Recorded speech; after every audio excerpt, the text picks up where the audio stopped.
Does we're good mean that we are streaming live right now? Hello, YouTube.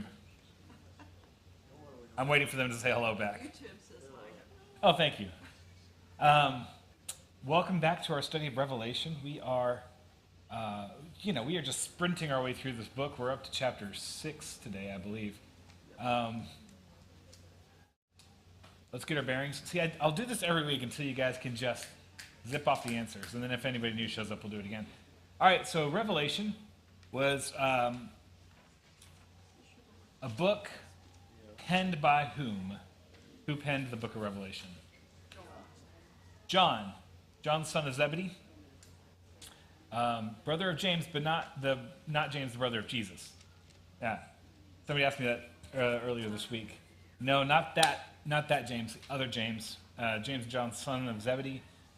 Part of the inner circle of Jesus, sometimes we'll talk about, I haven't heard this too much recently, maybe because people are so starved for connection, but when I was a kid, the word clique, C-L-I-Q-U-E, was considered a bad thing. Like, hey, we don't want cliques forming. Well, okay, yeah.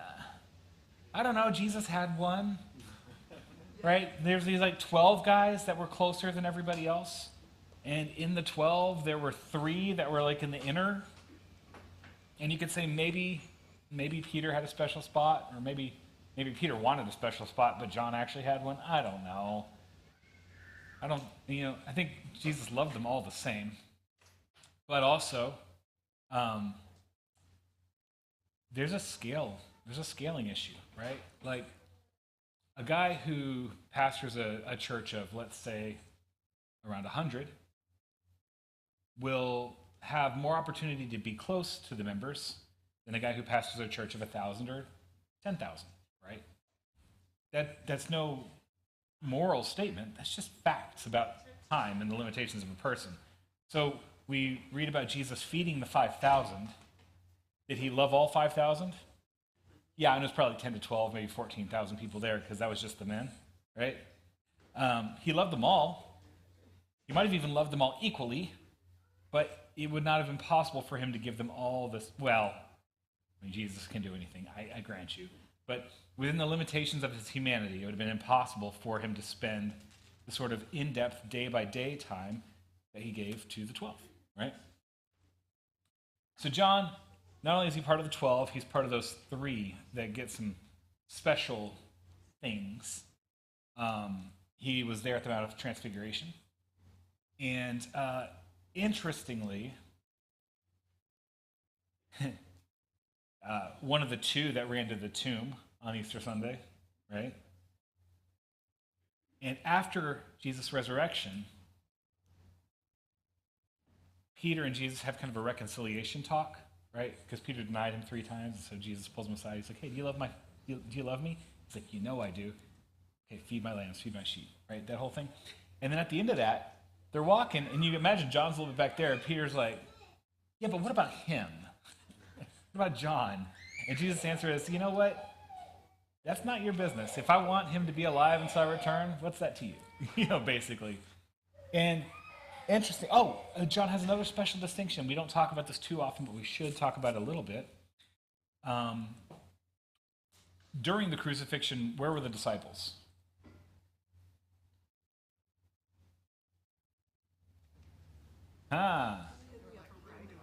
Yeah, mostly scattered, mostly hiding, except John.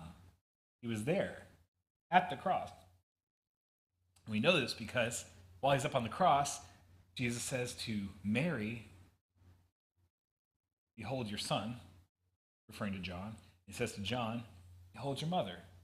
And you get the sense that Jesus is not going to be around on earth in the same way anymore. And so he's entrusting John with the care of his mother and inviting Mary to treat John as if it's her son. And, that time he spent with Mary, that John spent with Mary, may well have shaped his gospel proclamation. It may well have shaped the way he told the story he told. Anyway, so John, perhaps because of that and maybe for a number of other reasons, is the only apostle who was not martyred.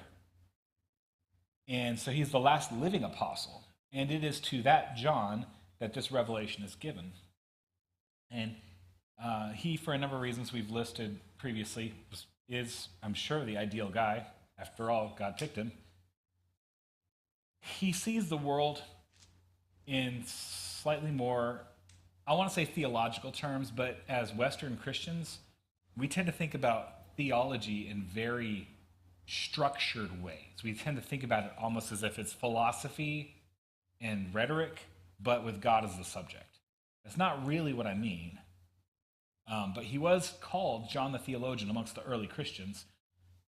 He just perceives the world with a little more awareness of what's spiritually going on than the other apostles did, I believe. Or at least he tells the story in that way. So, he's the guy, right, that God gives this vision to. Oh, so the book of Revelation, what is the genre of the book of Revelation?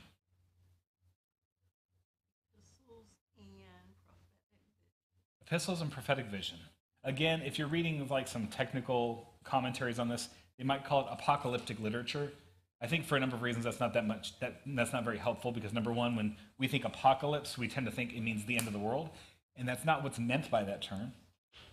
Apocalypse, apocalypso, is a Greek word that means to reveal.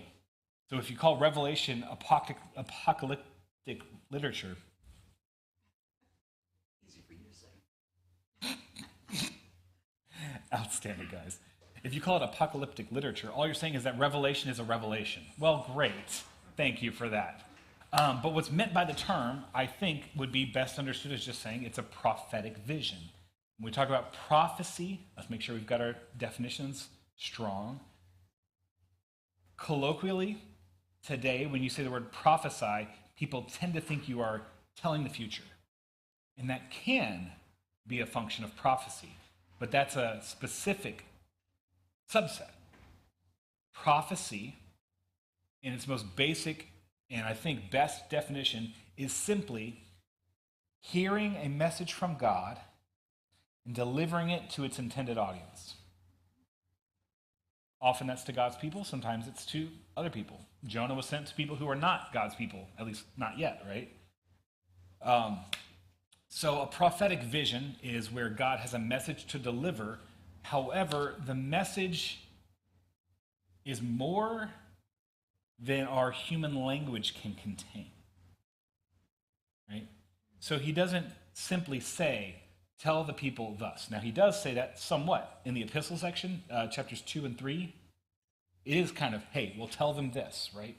But most of the book uses, what is the key feature, literary feature you should expect when reading prophetic vision? Symbolism. Rich, thick use of symbolism. Now, I've made the case with you before, and I will continue to make the case with you, that this has a number of functions. Number one, and one of the ones that Jesus tells us when he's asked why you speak in pictures, like in parables, for instance. Parables and prophetic vision, not the same thing, but they both use symbolic language, right?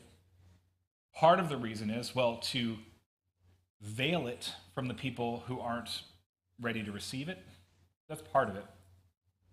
But I think in this case in particular, this is a matter of a couple things. Number one, encoding. John is seeing things from heaven's perspective. He's literally in chapter 4 brought up to heaven to see things top down the way God sees them. But the human mind and experience can't handle that. So as an accommodation, the concepts are being bundled into imagery that will later be unpacked. And the powerful thing about the unpacking of the imagery is there's more inside of it than appears from the outside, right? But another thing that's often true in prophecy, and we see this biblically. Matter of fact, we're going to read Micah today, where the prophecy of the the Messiah being born in Bethlehem is going to come up, right? Very, very possible that the first level of that prophecy was, hey, within the span of 9 months, God is going to do something. But that was a lesser fulfillment and kind of not that important to us. We understand it in the way that the Bible scholars in Jesus' time understood it, which is, oh, this is a promise about the birth of a Messiah as well. So anyways, the point here being prophetic messages and prophetic visions in particular will often have multiple manifestations throughout history, right? Because the things that are being talked about are often spiritual things, right? And so let's just use as an example, the spirit that drives one man to conquer another. I don't know if there's a name for that spirit, but does that have manifestations throughout history? Well, you could say, yeah, like every day, but you could definitely look at a few big times, right? You could say like, well, Alexander the Great, or you could say like Nebuchadnezzar, or you could say like, yeah, the Roman Empire. But you could also say, name some more contemporary, Napoleon Bonaparte, right? Or whatever, right? So things that are true of what's happening within people at those times. You've heard the term history repeats itself. I kind of like the George Lucas thing where it's like, well, it's not that it repeats itself, it's that it rhymes. He's talking about Star Wars, but still, you know what I'm saying, right? It's not exactly the same, but the same motivations tend to drive people. The same thought patterns tend to grab hold of people. The same. Because the devil has plenty of tactics, but he doesn't have an infinite number of them. You know what I mean? So things that are happening in the spiritual world tend to happen over and over and over again throughout history. But they also point at an ultimate fulfillment. And that ultimate fulfillment will be in Christ. And as an example of this, we can point at some things like the Exodus, right? The Exodus is this story that happens to be true history where the people of Israel are in slavery and bondage, and God raises up from among them a leader who will confront the tyrant who's over them and lead them,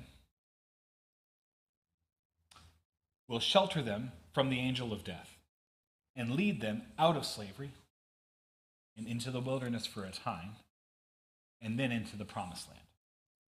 And that's the story of Moses and Joshua, right? Joshua. But that's the English word. Yeshua, right, would be the Hebrew way of saying it. And of course, the Greek way would say that would be Jesus, right, which we would make in English Jesus, right? Like it's no coincidence that Jesus has this name. So we have a lesser fulfillment, although it's still pretty big in the life of Moses, but we have this greater ultimate fulfillment in Christ, who is raised up out of the people, right? He comes as a man, right? He even comes as an Israelite. And he confronts the tyrant, sin, death, the devil. He confronts it. He shelters his people from the angel of death. He leads his people out of slavery through the wilderness, which, by the way, if you're a Christian but you're still on earth, that's where you are. You're not there yet, right? But they're kind of, in a little way, in their little tents and in their tabernacle worship and all that stuff, they're kind of living out the promised land in the wilderness as they go. And eventually, they're brought into the promised land, and that's where you're headed, right? So we have this story that has... And by the way, Martin Luther King Jr. saw himself as a Moses figure for his people, right? And he talks about that. He talks about, going to the mountaintop and seeing the promised land and knowing that he might not get there like Moses, but that people would get, you know what I'm saying? Was he wrong? Well, no. Was he the ultimate fulfillment of it? Also, no. That's Jesus, right? So as we look at this stuff, sometimes there's going to be like here it absolutely is, but oftentimes you can go, Yeah, I can see that at work in our world today. And here's how I ought to posture myself toward that. But also, where a lot of people go wrong in Revelation is they say, well, that is behind us. And I would caution you against putting any of it fully behind us because it might be coming up again. All right? Once you get comfortable in thinking in this sort of flexible way about how things are proceeding. Let's get into some of the more recent stuff we talked about. So John is brought up into heaven, and he's given this vision, and there is in heaven the 4 living creatures, and we talked about them quite a bit last week. I won't do them individually right now necessarily, but I do want to kind of get some of the stuff down. When we encounter the number 4, no, let's start with 3. When we encounter the number 3, what ought we be thinking? Yeah. So we'll call it the divine, right? And, the Trinity, right? That's a big clue for that. When we encounter 4, what should we be thinking? Creation.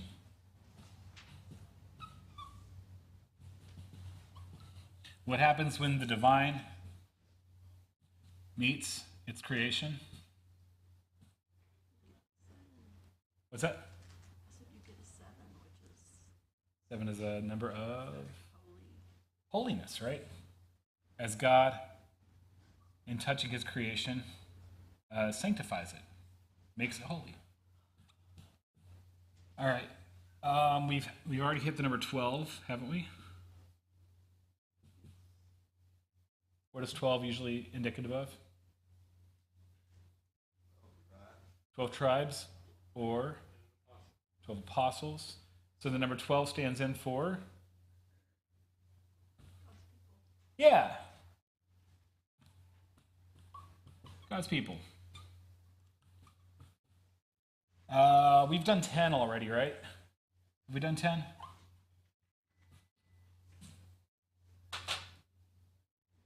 I don't know if they still do it this way. It used to be when a baby was born, you smack its bottom and it cries, and you're like, that's good. And then what do they do? Apgar. Well, they do now, but 10. you used to count the fingers and count the toes, right? What's the right number of fingers? 10. If you have 10 fingers, you have all you're supposed to have, no more, no less, right? Count the toes. How many toes are you supposed to have?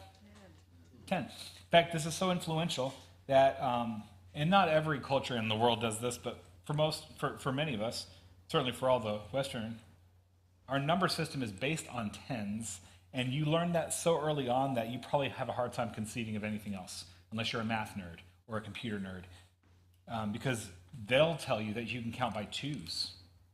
I can count to over 1,000 on my fingers using binary, but I'm a dork, and I have to do some rude gestures to get there too, so you don't want that. Or base 16, you could count by 16s. Why 10? Because we got 10 fingers. It's a very natural, ingrained thing for us to think about this as being a complete number. So 10 is a word for a wholeness, not holiness, but wholeness, or completion. All right? Hopefully, we're going to need this in a little bit. I'll make these equal signs so I can keep our notation consistent. All right. So we had our 4 living creatures. They represented all creation, right? And they gather around the throne. They're singing praises. We had 24 elders on thrones with crowns. So 24 probably being 12 tribes of Israel and 12 apostles. So we have an Old and New Testament church present before the Lamb. They're all singing praises, casting their crowns before him. And then a scroll is brought forth, a scroll with 7 seals on it. And the cry goes out, who is worthy to open the 7 seals? And everybody looks around. 4 living creatures, the elders, the angels, everybody. They all look around and they're like, not it. Right? None of them are worthy. And John who senses that this scroll might be pretty important. He's feeling pretty bummed. He's dejected. But he also knows he's not the guy either. And so he's looking sad. And then one of the elders comes up to him. Remember the elders?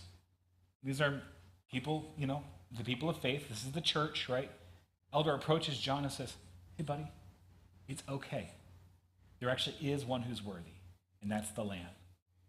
So you can see that John the evangelist, the guy who will, if he hasn't already, write the Gospel of John, has to have somebody from the church come and remind him of the gospel, that the Lamb is worthy, right? So the Lamb shows up, and everybody freaks out in a good way, and then he's handed the scroll, and he starts to open the seals.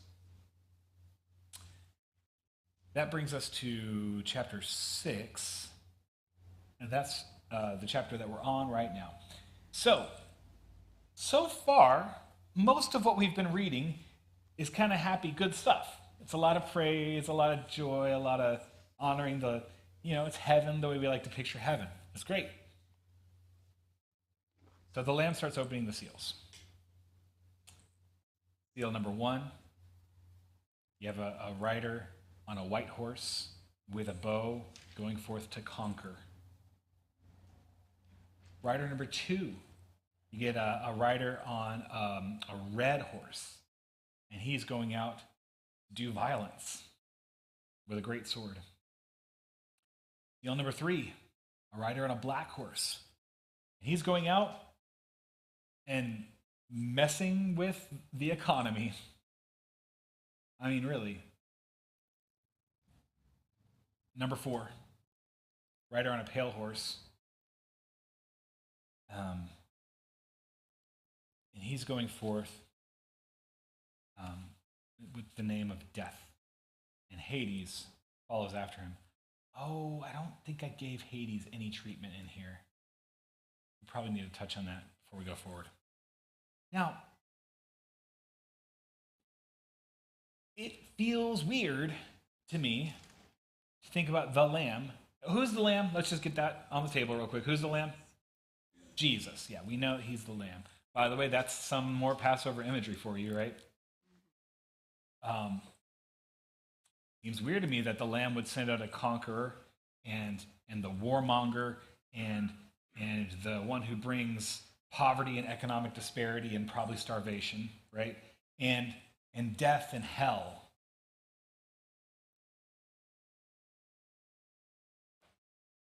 Last week we talked a little bit about the relationship between God and those things. And actually, what I thought was interesting, reading it through this most recent time, is that yes, the Lamb does open the seal, and yet it is the 4 living creatures who bid the riders to come. The invitation for those 4 come out of the creation. It doesn't seem to me, there's nothing in the book that indicates that any of this is a delight or a pleasure to God's heart. And I did sort of make a case with y'all last week that tyranny, war, economic disparity and poverty, and ultimately death are a natural progression from when God's position as king is handed over to humans. Right? And we looked at that a little bit in 1 Samuel when the people cry out for a human king. God's like, you really don't want this. He's going to do the things that I'm doing, only it's going to be way worse. But they insist anyways. So, but in a sense, I think that this is sort of just a description of the natural state of fallen mankind and the natural state of humanity as history rolls itself out, especially because, I don't know if I talked about this. I will talk about this. Remember, I identified the first writer with tyranny and the desire to conquer, right? This is gonna be a little bit of philosophy. It's gonna be a little bit of my political thought. I try not to be too political, but I'm not telling you who to vote for. But here's the thing, right? I do believe that naturally and inescapably, there's a spectrum between security, comfort, and freedom. And what you'll find is that many great civilizations, ours being one of them, Rome being one of them, tend to start in this region, right? And ideally, people believe this. But the choices they make over time tend in this direction. So if we take Rome as an example, at its founding, Rome was a republic, right? With a very spread out, distributed power. However, over time, and as Rome grew in power and prominence, it moved more and more this way, less freedom, more consolidated power. It goes from being a republic to a Roman empire within emperor, right? The movement tends to go this way. And as you become an empire, that tyrannical, conquering spirit becomes more and more manifest in how you do things, right? And look at how Rome went. As it moved from republic toward empire, did we see an increase in war and violence and the use of the sword? Yes, of course. Did we see a growth of economic disparity, such that the rich were richer, the poor were poorer, and then eventually people are starving? Yes, you guys know the story of like the bread and circuses, right? Y'all know this. Consequently, and as people got more and more concentrated in cities and so forth, plagues become a bigger issue. Death just becomes more and more prevalent. Life just seems to get more cheap. I don't think that these four seals are prophesying about Rome, but they are describing it. Are they prophesying about the United States? I don't know. But you might think that it describes what's going on. Is it sufficient to say this is about Rome? No. Or about the United States? No. Or about, you name it? No. But it's a description of what's happening at the spiritual level, right? This is the direction that fallen mankind tends to move. And the people in heaven, the saints around the throne in heaven, they see this. They know it's not right. They want it to be better. As the fifth seal is opened, the saints who are in heaven, those who gave their life for the faith, they cry out, this is at the fifth seal, O sovereign Lord, holy and true, how long before you will judge and avenge our blood on those who dwell on the earth? Now, again, and I talked about this last week, I think there is, it does say avenge, so I can't deny that it says that. I don't think that this is a bloodthirsty impulse, but I do think it is a cry out for justice, right? Of all the evildoers who have hurt your people, when are you going to put a stop to that? When are you going to bring an end to the evil and violence that they are causing? When will you limit what these four horsemen are doing? When will you put an end to the cycle? Now, there's an answer coming, and we'll get there. But I did use this moment last week, and I want to revisit it a little bit this week, to point out to you that sometimes we Christians, because we try to keep things simple, and I try not to be too obtuse when I do a funeral, but sometimes we oversimplify what happens after death. And what I mean by oversimplify is we tend to think about the people who are in heaven as having arrived in paradise. But if you read a description like this, you'll go, they don't sound like they're very satisfied with the current state of things. Part of that's, empathy and compassion for those of us Christians who are suffering right now. I get that. But also, Scripture tells us that they're not in their final state. When a body and a soul are separated, that is an unnatural condition. That is not how God wants us to be. What we will read about, Jesus talks about this out of his own lips, but we will read some pictures of this coming later on in the book, is that what's happening now is a rest. Sometimes Scripture even calls it asleep. They don't sound very asleep, but you'll understand what I mean. Certainly their bodies. Your ultimate state is not to be a soul with no body. It's to be an eternal soul with a body no longer corrupted by sin that will not wear out. A whole person, just like Adam and Eve before the fall into sin. And for that to be a reality, you need a new and or changed body. And you will need a whole new creation in which to live, because all of creation has been broken by sin. All of creation. The curse that comes to Adam for his part in the fall into sin is the ground is cursed because of you.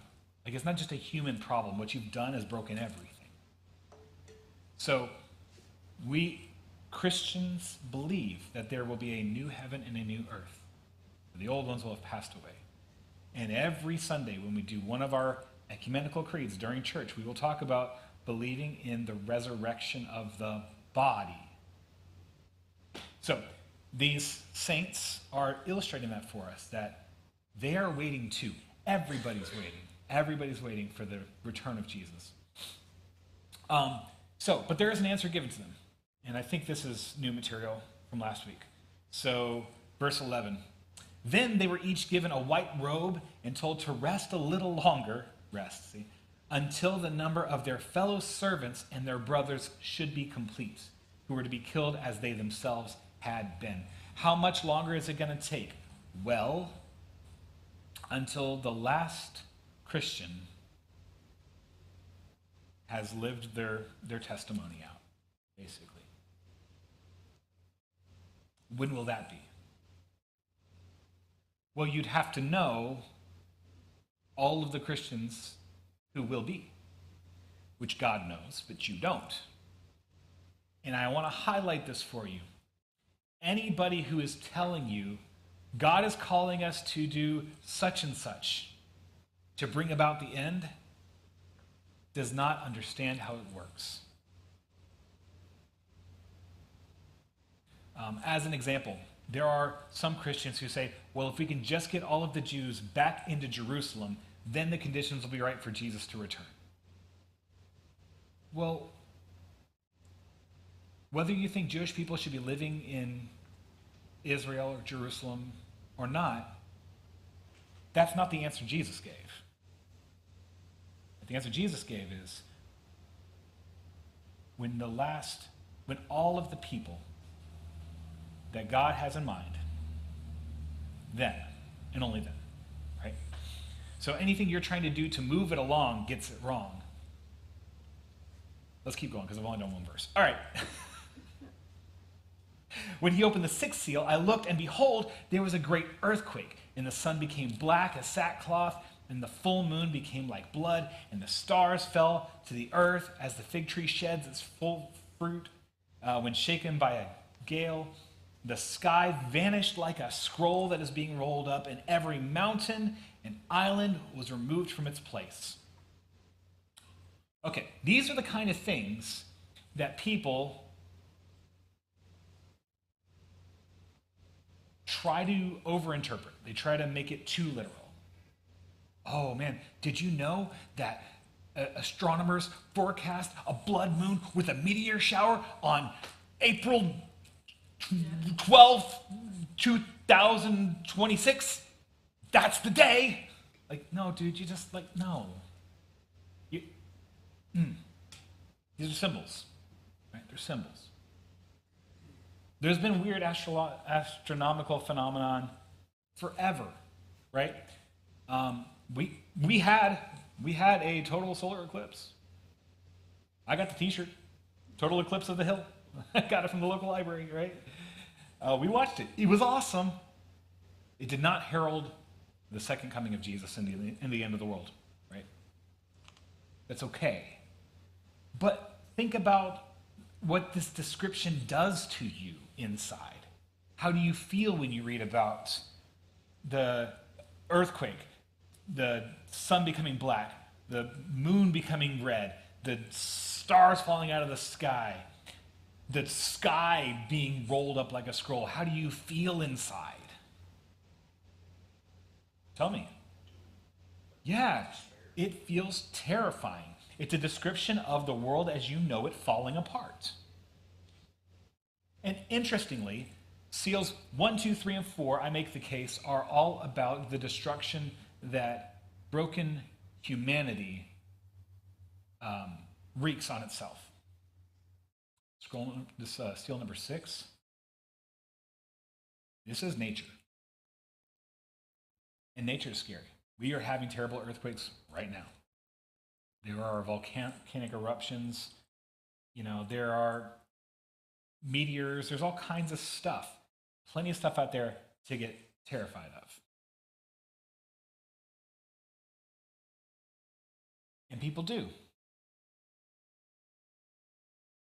Then the kings of the earth, 15. Then the kings of the earth, and the great ones, and the generals, and the rich, and the powerful, and everyone slave and free, hid themselves in the caves among the rocks of the mountains, calling to the mountains and rocks, fall on us, hide us from the face of him who is seated on the throne, and from the wrath of the Lamb.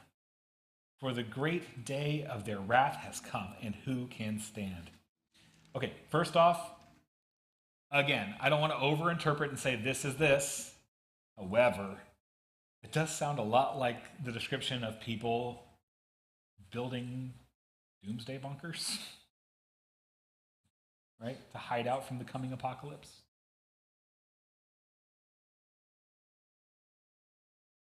And you would think that their fear is a fear of the world collapsing. But if you read what it says, what are they actually afraid of? Go ahead, if you have it handy, read it out. What are they afraid of? The wrath of the Lamb? You ever been afraid of a lamb? Which is part of why it's so incongruous. We're so used to identifying the Lamb as Jesus. Jesus is powerful. And all that's true.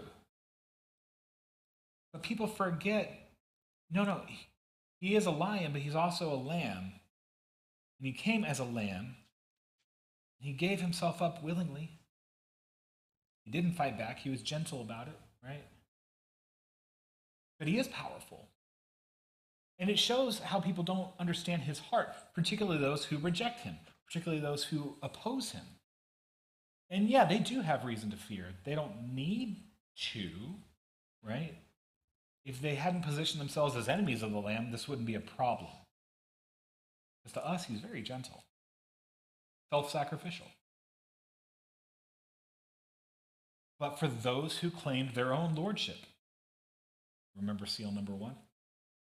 Those who claim their own dominion and refusal to submit themselves. Yeah.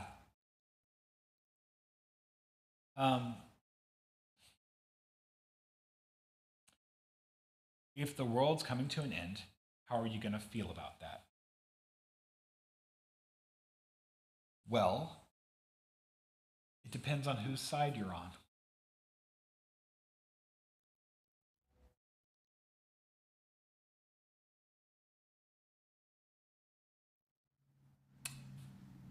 Chapter 7. Let's do this. Chapter 7. After this, I saw 4. Hold on, where's the 7th seal? This is a cliffhanger.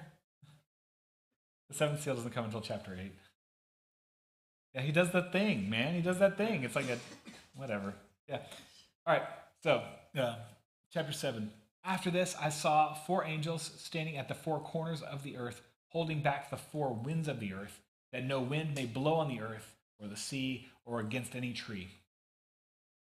Then I saw another angel ascending from the rising sun with the seal of the living God, and he called with a loud voice to the 4 angels who had been given power to harm earth and sea, saying, "Do not harm the earth or the sea or the trees until we have sealed the servants of our God on their foreheads." All right, we got to tackle a number of things here. First off, is the earth flat and square? The angels went to 4 corners.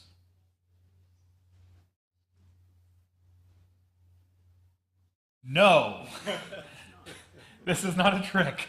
No. But this is poetic language. And it actually makes sense, right? If you think about, now, in the time that this was written, there really probably would not have been globes like we have globes that map the entire world. But anything that does map a section of the world is going to be a map, which will typically be a rectangular, flat depiction of all the land you know. This is just a poetic description describing the entire earth. We get that number 4 repeated over and over and over again. 4 angels given charge over the creation, holding back the winds. By the way, seal 6, the sky rolls up like a scroll. But the angels are holding back we have a sky again.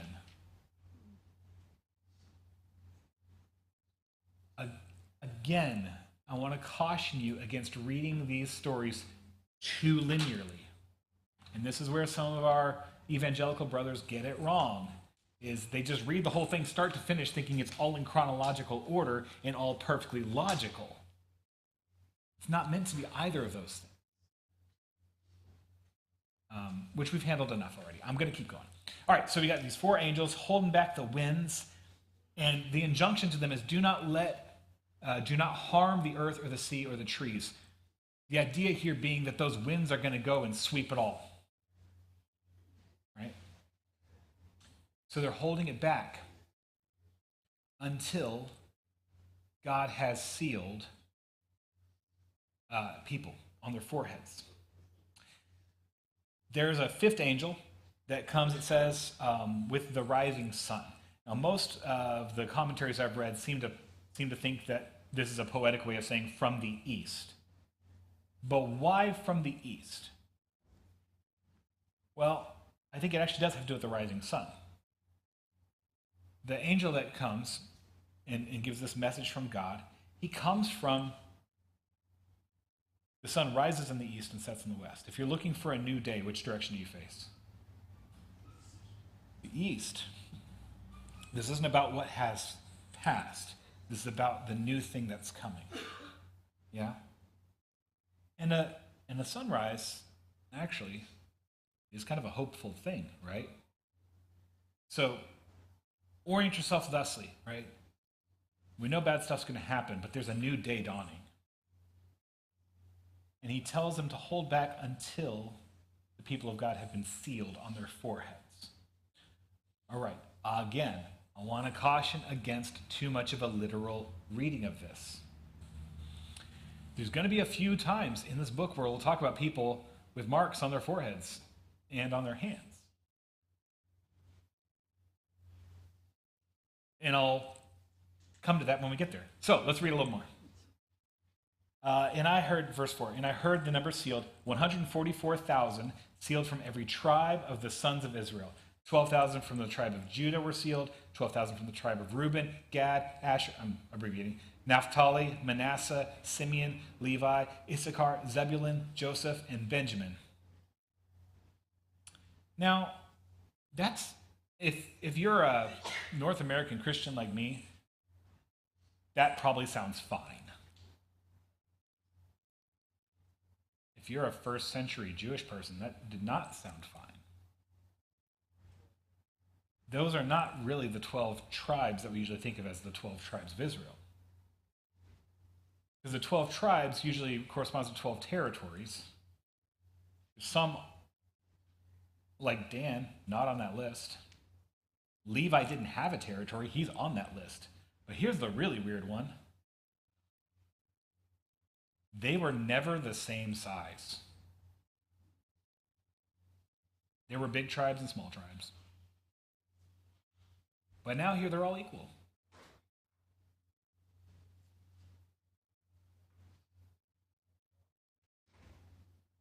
The Levites didn't have land, but they did have a special place. They were considered kind of special. They were dedicated to the temple. And now, in a sense, that specialness seems to be taken from them. But you may recall that we are made a royal priesthood and a holy nation.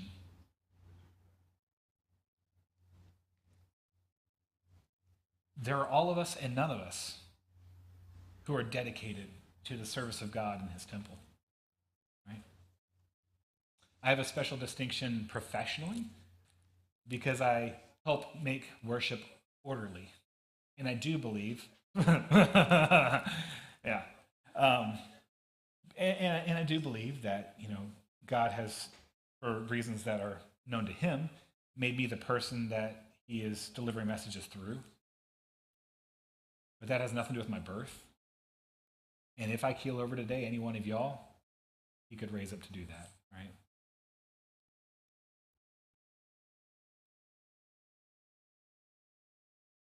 It's a holy nation, a nation of priests.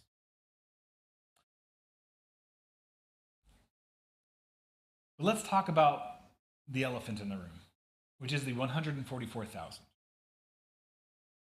This seems like a very specific number. And because it's a very specific number, obviously this is the one we take literally, right? No, thank you, Jim. That's why you sit in the front row. No. But people do. There are some sections of Christianity or pseudo-Christianity that even have lists of the people they think are the 144,000. And then those lists have to get updated when people act a fool or whatever, right? Like, that's just gonzo. Bananas, right? Why 144,000? Well, did you know that 12 times 12 is 144? Did you know that? My son knows that, and he's in 4th grade. Yeah. So maybe we're looking at Old and New Testament. Maybe we're looking at later on the heavenly kingdom is going to be measured out at 1,200 stadia by 1,200 stadia.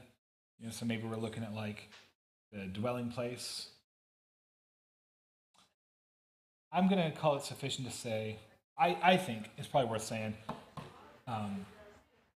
these are emphatically the people of God, right?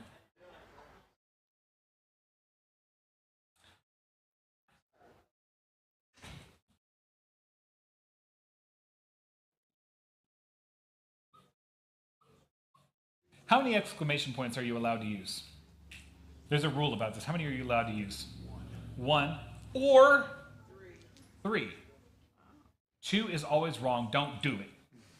Unless there's like some sort of weird coding, computer coding thing that I don't know about. But one or three. One means something. Why would you ever use three? You really, really mean it. No, you really, really, really mean it. It's for emphasis, right? Three. When something is said 3 times, and this idea spans multiple cultures and multiple languages. 3 times, it's certain, right? Locked in. No, don't do that.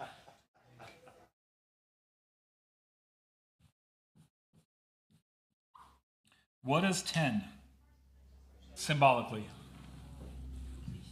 Completion or wholeness, right? If we understand this to mean all the people of God, All of them. Absolutely all of them. Lacking none.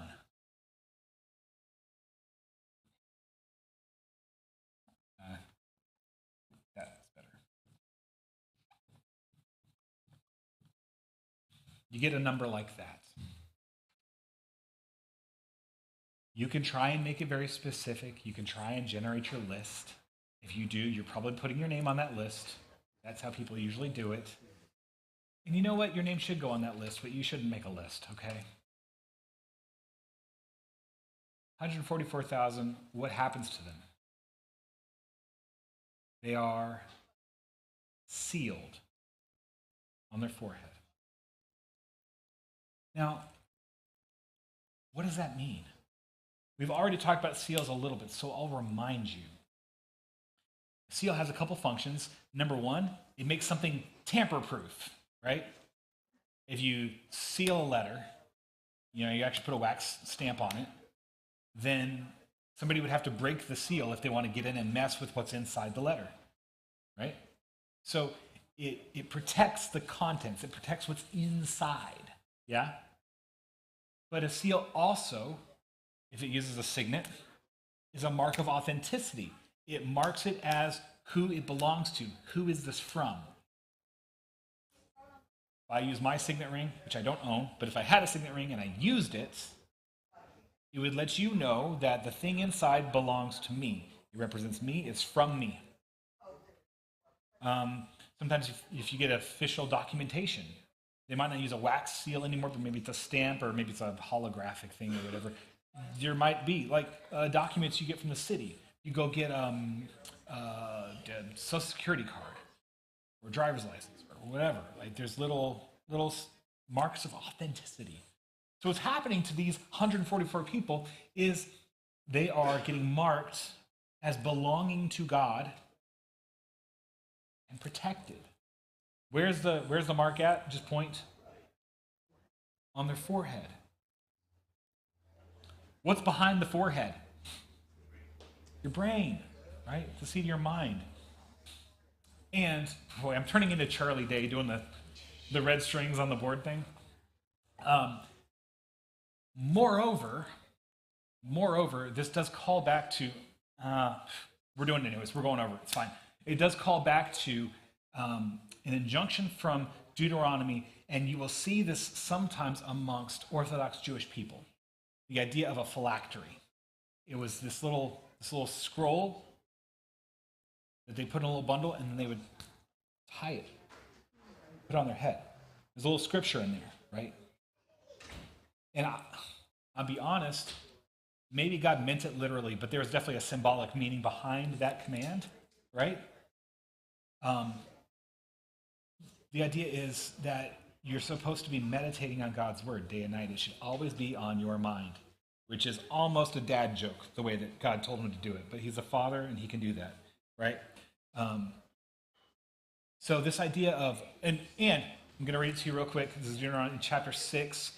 Hear, O Israel, the Lord your God, the Lord is one. This is the great Shema. Love the Lord your God with all your heart, soul, and with all your strength. These commandments that I give to you are to be on your hearts. Impress them on your children. Talk about them when you sit at home and when you walk along the road, when you lie down and when you get up. Tie them as symbols on your hands and bind them on your foreheads. Write them on your door frames of your houses and on your gates. Later on, we're going to see a different mark that goes on people's foreheads and on their hands. And again, you can do a very literal interpretation of that, but probably it's useful to think contextually here as well, that what marked them was this promise of God and this command of God to love, rather than a barcode or a RFID chip or whatever, right? I mean, it could be that too. But, all right, we're going to stop there. Church starts in 3 minutes. So go fill up your coffee. Come on right back.